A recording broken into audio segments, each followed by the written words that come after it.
Good morning, ladies and gentlemen. The Hurricane Watchman is here with your latest update on the tropics. So, again, we are closely monitoring and watching Hurricane Richter in the East Pacific. With currently, it has maximum sustained winds there of around 80 miles per hour. That's the latest update from the National Hurricane Center.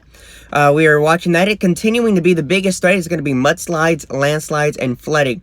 However, still a brief tornado or two is still possible as onshore flow comes in on the coast of Mexico, and that could produce a little bit of wind shear, and a difference in wind shear and wind direction can certainly spin up a tornado. So watch out for those tornadoes there. The hurricane is still not over. It's still packing a punch of over 80 miles an hour. It made landfall earlier this morning with maximum sustained winds of around 105 miles per hour with higher gusts. Flooding is going to continue throughout the day. It is a very slow mover. It has sped up a little bit. It is moving now at around 8 miles per hour to the north. So it is moving a little bit, but it has produced and dumped a huge amount of rain along the coast of Mexico. This is going to get slowly better, but it's probably even into this afternoon. It's still going to be a pretty strong tropical storm with maximum sustained winds of anywhere from 55 miles per hour to 65 miles per hour.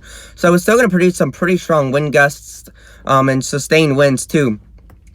But later this evening into tomorrow, it should weaken into a tropical depression as those mountains rip this storm apart and basically rip out the center circulation. The low-level circulation will get ripped apart and destroyed, but still, it's still going to try to pull in some moisture and energy from the East Pacific and still try to bring in some of that heavy rain. So please be careful in this area. It's still very, very heavy rain.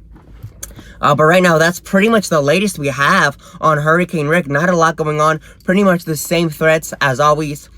The storm surge was still a big threat this morning. I didn't get to... I don't know what was going on down there. I just got out of college, so I didn't get to see any videos. I didn't get to see any photos, so I don't know how bad it was at that time. But I do certainly assume that there was some pretty strong winds down there for sure. 105 mile per hour sustained winds. It was a Category 2 hurricane when it made landfall. I think that it was a Category 2. It did bring some strong gusts, so there were certainly some winds, and the storm surge was certainly going to be a problem. Probably a 8 to 10 foot storm surge. Pretty big waves down there. I certainly think that the biggest threat was definitely heavy rain and gusty winds and storm surge for sure. For the storm in the West Pacific, Malou, I think M-A-L-O-U, it is a tropical storm with about 45 knots, or 40 knots, excuse me, 45 mile per hour sustained winds. It is expected to become a much stronger hurricane, or typhoon, excuse me, and I certainly think that the biggest threat from that will be, it will be producing a lot of rip currents there along the coast of Japan. Now, this is not going to make a direct landfall at all. However, it is going to certainly produce some rip currents, and the waves are going to be a little bit choppy. So, if you're along the Japanese coastline, please be careful these next several days into the next week or so, because it will produce a lot of rip currents. And I assume they're going to be talking about that on the news in Japan, and to stay away from the coast and not going to the beach, because there probably won't be anywhere out there to rescue you in case you get pulled out, because all lifeguards will probably be off work that day. For Invest 99W, it has a high chance of development. Heavy rain, gusty winds, and possibly some storm surge. Depends on how strong it becomes. It's approaching the coastline of Vietnam right now, with maximum sustained winds 25 to 30 knots. Probably reaching about 35 miles per hour, so gusty winds going to be there for sure. Heavy rain is going to be the biggest threat, as it could still become a depression or tropical storm. It has a high chance of development. The Joint Typhoon Warning Center does think that this could become a tropical system. Heavy rain and flooding will occur in Vietnam, Thailand, Laos, and Cambodia. So flooding will be a huge problem in that area. So turn around, don't drown. Please do not be out in these conditions if you live in this area. Stay home or evacuate if you can.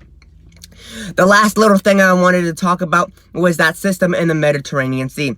Currently, that storm in the Mediterranean Sea is actually developing pretty well. It has a very well-defined area of circulation. It has a lot of rotation in it, and one of the models, the Icon EU, the European Icon, is expecting this to reach maximum sustained winds as high as 66 miles per hour, with winds gusting to over 70 miles per hour. Please be careful if you live in the Italian, if you live in southern Italy. or if you live in Greece. We will keep updates. If anyone has any comments, questions, or concerns, feel free to leave them down in the chat below. We are watching an area of low pressure, also in the southern Indian Ocean, not expected to develop into anything significant. However, so we're going to continue to watch that storm in the Mediterranean Sea. Make sure you watch out for posts that we post on the Hurricane Watch Team community tab. And I'm going to wrap this up here. Looks like nobody has any comments, questions, or concerns. I'm going to give you a few minutes to comment any questions, comments, or concerns you have in the chat, and I will certainly give you those. I will certainly answer your questions. But I do want to talk a little bit about that storm in the Mediterranean Sea. It does have maximum sustained winds, probably 15 to 20 miles per hour. And it's getting pretty well defined. There's a lot of moisture in it. There was more dry air, but that dry air is becoming less of a threat. I certainly think that the winds are going to continue to intensify, and we could see those winds certainly gusting up to 70 miles an hour as we get into the end of the week. We will definitely give you more information on this tropical system later today if we get any new information. And I'm going to wrap this up. That's me up today, guys. Have a wonderful rest of your morning, and peace out. Does anybody have any comments, questions, or concerns? If not, that's me up today, guys. Have a wonderful rest of your morning, and peace out. Don't forget to like the video. Peace out.